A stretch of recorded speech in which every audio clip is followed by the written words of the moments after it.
start of a new week. At grabe yung papunta namin, may mga hindi na naman maingat sa daan. Anyways, chill lang, lamig lang ng ulo para hindi tayo mapahamak.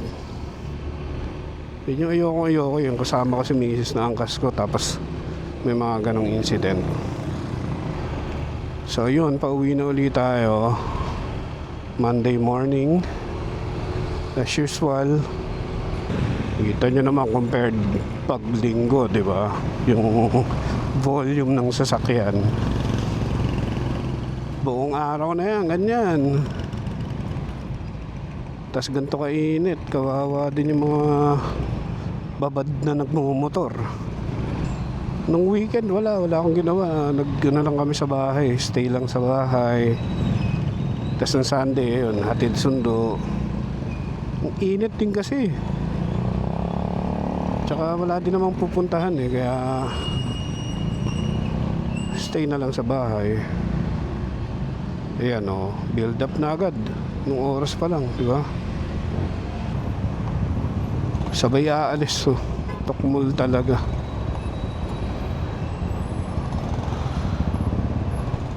Nice one.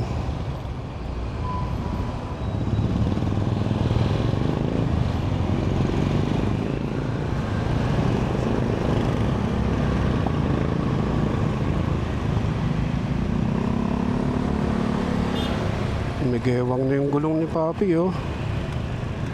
8 na. Delikado yun, pinambibiyahe pa yata niya.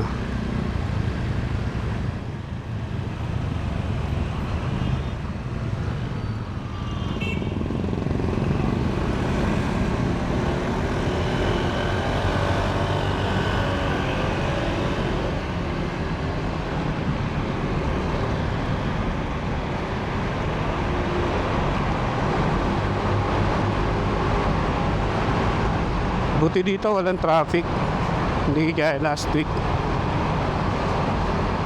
Malala din kasi dito pag nag-traffic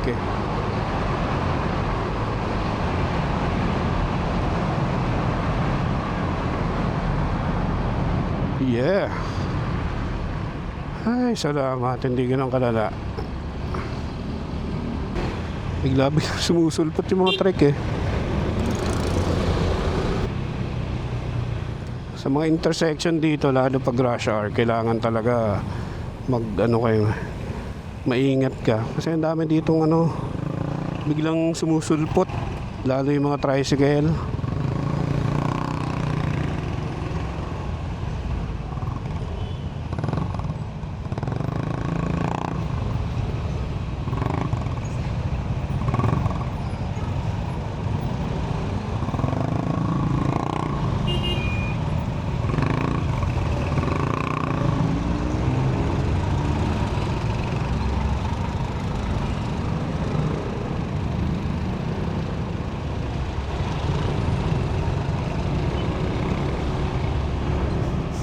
Kanya-kanya, di ba? Ganun dito madalas Grabe init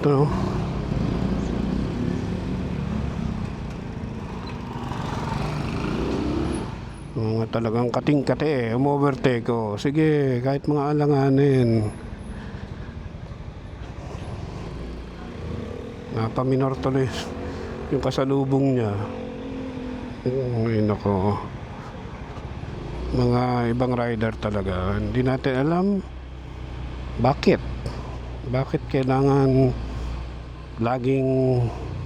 kailangan mauuna kahit sa mga alanganing sitwasyon. Gaya nito, yung may mga speed bump, kaya nga nilagyan ng speed bump para hindi ka magmabilis, pero ang dami pa rin pasaway. Umu-overtake pa nga sila pag may speed bump Saan ka pa? Kaya hindi nakapagtaka yung image ng mga motorcycle rider talagang ang pangit. Kasi lahat pasaway hindi lang sa small displacement na mga motorsiklo, even sa mga big bikes ang daming pasaway. Konti lang naman na segundo yung difference pag sumunod sa traffic rules. Hindi pa rin magawa ng ibang rider, kaya yun, kamote. Lahat tayo labeled as kamote.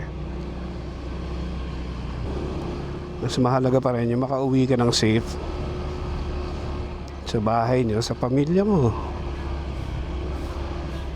Iba kasi parang kailangan may patunayan na pag nakamotor ka, mabilis ka, nakakasingit ka.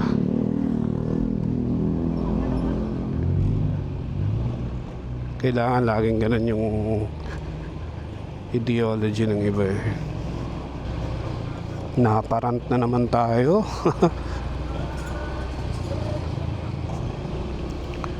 Alright.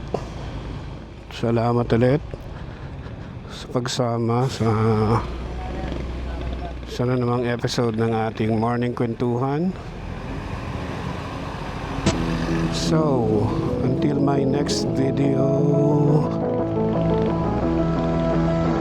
peace out.